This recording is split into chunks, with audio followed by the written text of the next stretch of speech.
Hey there.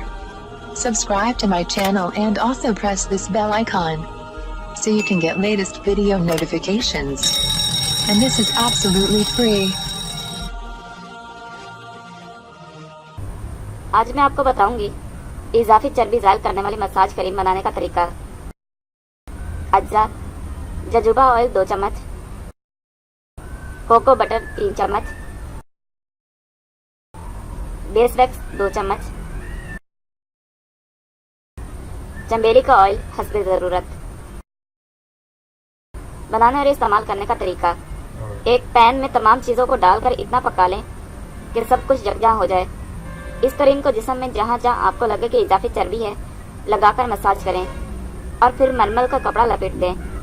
इसके साथ साथ अरबी अर्क भी इस्तेमाल करें और साथ में रोज़ाना 1 अदद इसोमर प्राजलो टैबलेट भी खाएं और पेट और थाई को कम करने वाली वर्जिश करें। 1 माह में आपको फ़र्क महसूस होगा। इसोमर प्राजलो।